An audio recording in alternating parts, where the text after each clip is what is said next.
Okey, Assalamualaikum warahmatullahi wabarakatuh dan selamat sejahtera. Okey, kita kembali sambung pelajaran kita pada hari ini iaitu kita akan sambung topik kat muka surat 79 muka surat 79 kat buku teks.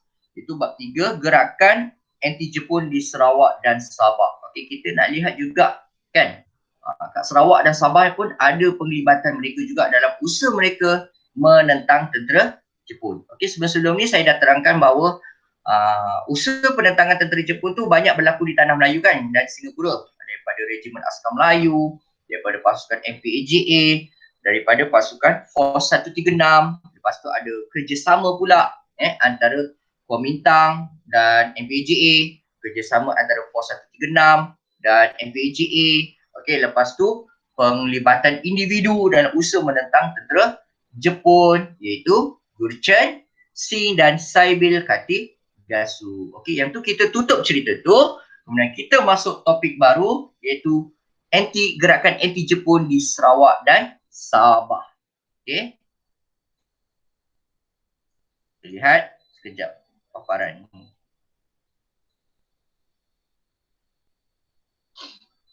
Okey. Kita akan bicarakan tentang gerakan anti Jepun di Sarawak dulu, iaitu Sarawak dikenali sebagai Operasi Semut. Mereka melancarkan Operasi Semut dalam usaha menentang tentera Jepun. Operasi Semut ni daripada pasukan SRD. Okey, pasukan SRD, iaitu pasukan SRD ni nama dia ialah Jabatan Peninjauan Perkhidmatan Australia. Panjang ni bahasa Melayu dia. Okey, Service Reconnaissance Department. Okey, itu bahasa Inggeris dia lah. So cukuplah awak ingat SRD ya. SRD adalah usaha penentangan pasukan yang menentang Jepun di negeri Sarawak. Ingat SRD, ingatlah negeri Sarawak. Huruf S kan. Sarawak S, SRD S. Okay, so jangan awak sangkakan SRD ni kat Sabah pula. Nanti keliru lah. SRD ni kat Sarawak. Okay, SRD melancarkan operasi Semut. Okay. Seterusnya, maksud operasi Semut ialah siri operasi peninjauan yang dilakukan oleh unit HAZEC Australia, iaitu satu kempen tentera bersekutu menentang Jepun di negeri Sarawak. Okey, ini yang disebut dalam buku teks lah. Okey, awak boleh tengok sama. Okey, kemudian anggota SRD ni siapa? Terdiri daripada siapa anggota-anggota SRD yang lawan Jepun di Sarawak ini? Okey, ini terdiri daripada tentera British, tentera Australia dan tentera New Zealand. Tentera barat SRD ni. Okey. Dia merupakan pasukan gerakan anti Jepun di Sarawak. Okey. Yang lawan diorang ni adalah tentera barat iaitu tentera British, tentera Australia, tentera New Zealand. Tapi awak jangan risau. Nanti ada juga penglibatan orang tempatan dalam SRD. Nanti kita tengok kat bawah. Okey. Okey, kita nak tengok apa pula peranan SRD dalam usaha dia menentang tentera Jepun di negeri Sarawak.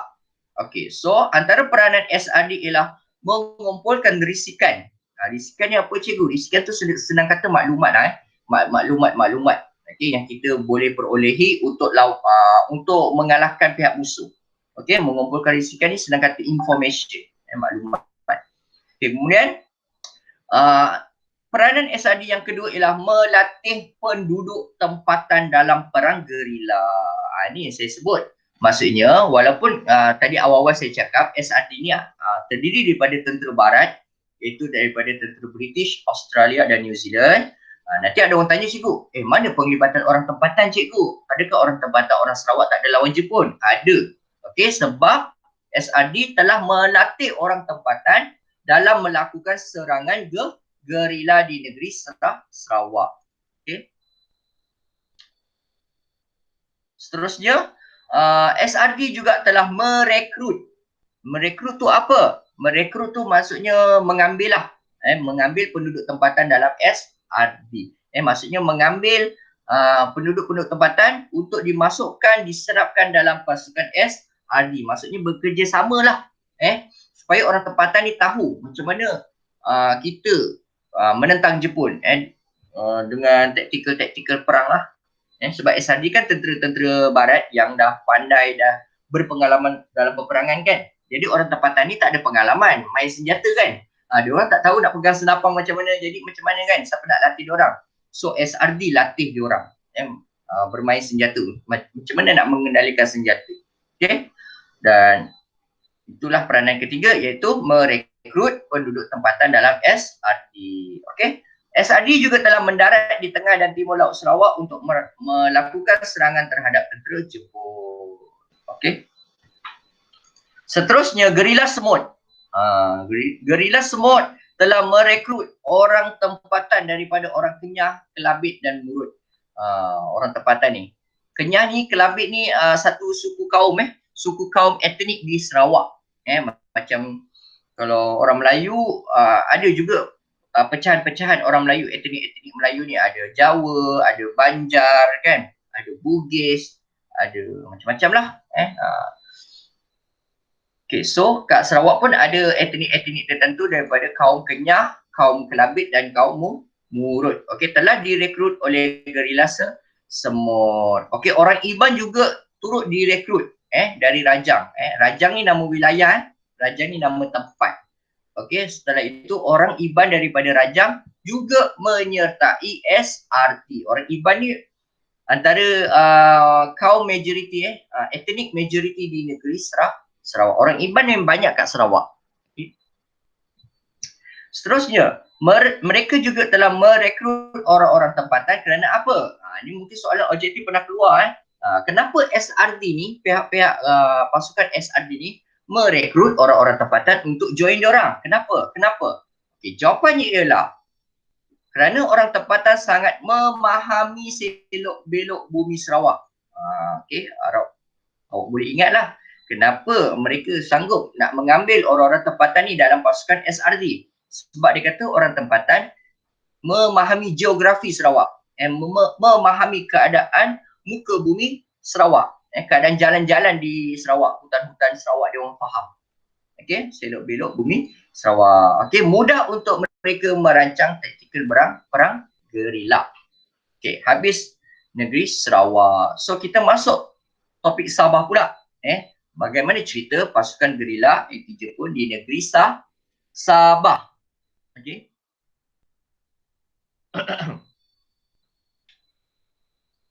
Korang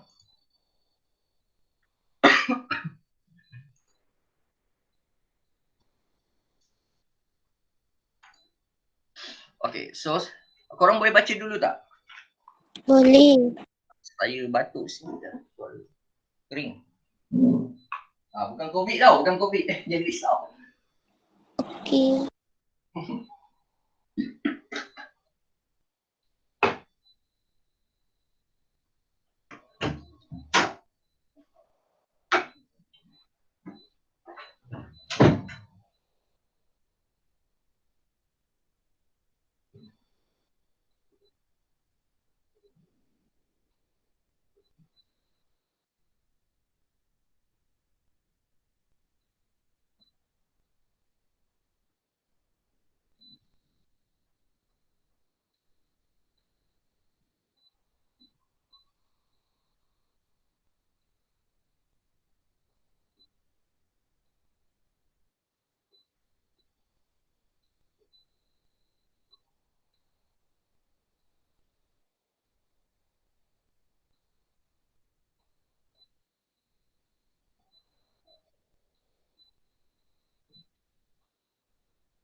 Hai.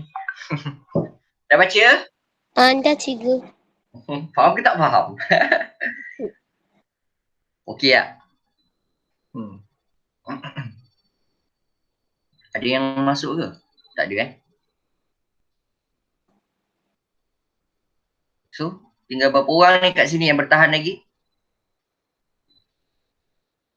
6 orang. Okey. InsyaAllah minta lah korang lulus SPM tahun depan. Okey. Tahun lepas jangan risau sebab 15 orang gagal sejarah SPM. Sekolah kita kan yang abang kakak awak. Tapi dianggap lebih baik lah okey. Kita naik grade purata sekolah kita naik. Jauh berbanding sekolah-sekolah lain. Kita ranking nombor 2. Kita kalah dengan sekolah BT2. Tapi BT2 sekolah kawalan. Kita tak boleh compare dengan dia orang. Tapi sekolah harian biasa, sekolah kita sekolah terbaik sejarah. Banyak yang A 150 lebih A. Okey. Lepas tu yang gagal hanya 15 orang lah. Okey. Masa percubaan, tak silap saya gagal tu lebih kurang 50 lebih ke 50 lebih lah something. So ramai kan. So bila SPM kita kurangkan banyak. So saya tak nak lah korang ni dari kalangan yang gagal SPM sejarah. Sejarah dan bahasa Melayu jangan gagal lah. Okay. Apa gunanya kalau awak kan matematik, sains, A kan, tiba-tiba sejarah gagal. So tak ada gunalah sebab nanti tak dapat sijil SPM. Tak lakulah nanti awak nak minta kerja ke, nak sambung belajar kan. Subjek teras awak gagal, awak kena repeat. Kena repeat kena bayar nak ambil paper semula. Okay, so saya sambung tanpa membuang masa. Gerakan anti Jepun di Sabah. Okey, dikenali sebagai pemberontakan Jesselton. Ataupun juga dikenali sebagai pemberontakan Double Tank. Okey, dipimpin oleh siapa? Kat Sabah ni ada 2 orang pemimpin yang melakukan gerakan anti Jepun di sana. Nama dia Albert Kwok dan Datu Mustafa Datu Harun. Tapi yang paling popular penentangan yang banyak diceritakan kat sini ialah Albert Kwok lah. Datu Mustafa dia tak cerita sangat. Tak ada cerita apa pun. Okay. So kat sini pemberontakan Jesselton. Jesselton sekarang namanya Kota Kinabalu. Nama dia sekarang dikenali sebagai Kota Kinabalu. Tapi nama lama bagi Kota Kinabalu adalah Jesselton. Okay, boleh ingat kalau awak terdengar nama Jesselton ni, Jesselton nama sekarang dia adalah Kota Kinabalu. Okay. Okey, pemberontakan Jesselton dipimpin oleh Albert Kwok iaitu memimpin pasukan gerila Kinabalu. Okey, sesuailah kan sebab Jesselton tu kat Kinabalu. So nama pasukan dia ialah gerila Kinabalu. Dia tak namakan pula gerila Jesselton kan? Dia namanya gerila Kinabalu. Okey, so gerila Kinabalu ni melakukan pemberontakan corak apa? Apa bentuk-bentuk serangan dia? Okey, so serangan-serangan gerila Kinabalu ialah menyerang pejabat pentadbiran tentera Jepun punya. Diserang pejabat pentadbiran tentera-tentera Jepun tu diserang. Okey, kemudian diserang balai-balai polis dan membunuh membunuh tentera Jepun. Betapa beraninya gerila Kinabalu ini melakukan serangan terhadap tentera Jepun. Balai-balai polis pun diserang. Balai polis ni yang dengan Jepun lah, bekerjasama dengan Jepun lah. Okay, kemudian menyerang kemudahan tentera diraja Jepun. Serang segala kemudahan tentera diraja. Tempat simpan senjata, apa ke semua pangkalan tentera Jepun diserang. Ada bentuk. Itulah contoh-contoh serangan yang dilakukan oleh gerila Kinabalu yang dipimpin siapa? Yang dipimpin oleh Albert Kwok. Okey. Orang semua murid tingkatan 4 kan? So pastinya ada buku teks. Tengok muka surat 79. Ada wajah dia. Albert Kwok. Saya lupa nak masuk muka dia kat nota ni. Nantilah saya akan masukkan. Okay, ini wajah dia lah. Nampak? Ada tu Albert Kwok tu. Awak tengoklah kalau buku teks awak buka lah muka surat 79. Okay. Dan muka Datu Mustafa Datu Harun pun ada kat situ. Okay. Selepas itu, akibat daripada perbuatan Albert Kwok itu, akibat daripada perbuatan gerila Kinabalu itu, apa yang tentera Jepun buat? Adakah tentera Jepun berdiam diri? Tidak sesekali lah. Kalau orang dah serang kita, kita kena serang balik. Samalah Jepun buat macam tu. Okay, so tentera Jepun attack, counter attack, serang balik, menyerang balas dengan kejam. Okay, dengan buat apa? Iaitu beberapa kampung-kampung di kawasan pesisiran pantai Sabah telah diserang, dibom oleh tentera Jepun. Faham tak? Diserang orang awam. Okay, diserang public, orang yang tak ada kena mengena dengan gerila Kinabalu diserang, tentera Jepun serang. Okay, ada sebab lah kenapa tentera Jepun buat macam tu. Dia nak paksa Albert Kwok tu keluar. Okay. So yang kedua, beratus-ratus penduduk ditahan di soal siasat. Ada yang disiksa sampai mati dalam usaha Jepun mencari pemimpin dan anggota pemberontak yang buat benda-benda ni semua. Yang buat benda-benda ni semua, tentera Jepun balas dendam di soal siasat, tangkap je orang-orang awam, penduduk-penduduk biasa ni ditangkap di soal siapa yang buat yang menentang kami ni. Kan dia macam itulah di soal siasat. Siapa yang serang balai polis ni? Siapa yang serang pejabat kami? Siapa yang bunuh tentera kami? Siapa pemimpin kamu? Okay. Kalau mereka tak nak jawab, mereka bunuh lah. Kan? Macam tu sekali Sampaikan Albert Kwok rasakan bahawa ramai orang tempatan ramai mati, barulah Albert Kwok akhirnya menyerah diri kepada tentera Jepun. Kenapa tiba-tiba Albert... hello? Ada yang bercakap dengan saya? Tak ada Okey. Saya ingat awak nak tanya apa-apa. Okey, kenapa Albert Kwok akhirnya menyerah diri kepada tentera Jepun? Kan?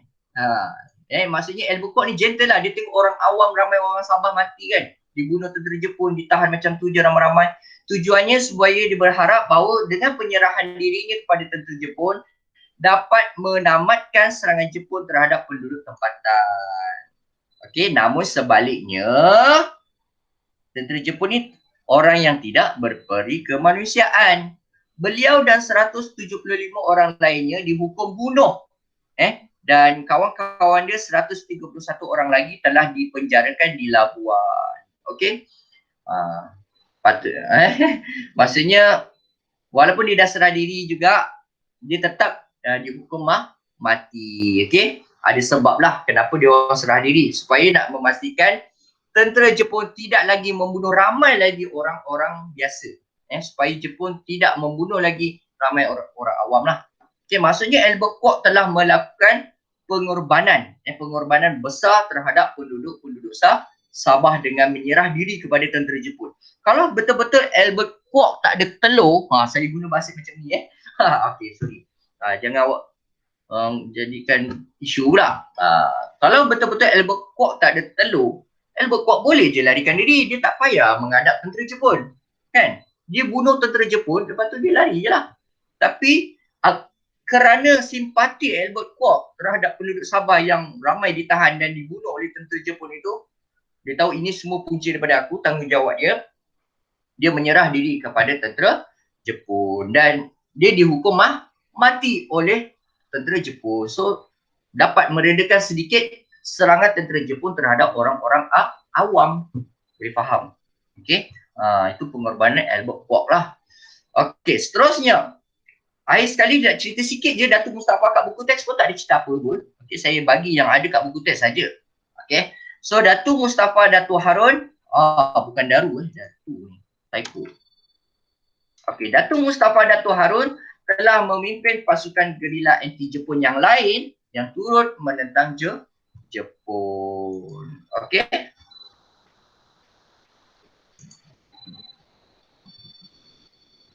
Hang sekejap laptop saya hang sekejap. Okey, saya rasa sampai situ sajalah kelas kita pada hari ini. Topik 3.8 next week.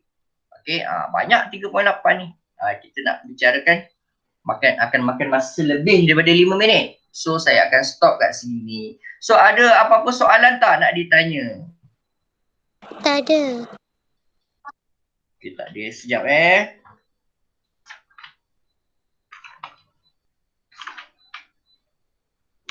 nanti untuk kerja rumah nanti saya bagi kat grup Okey. Boleh? Nanti awak buat lah. Okay. Nanti saya bagi kat grup WhatsApp. So awak kena buat lah. Okay. So kehadiran saya lupa. Kehadiran jangan lupa isi kehadiran kelas.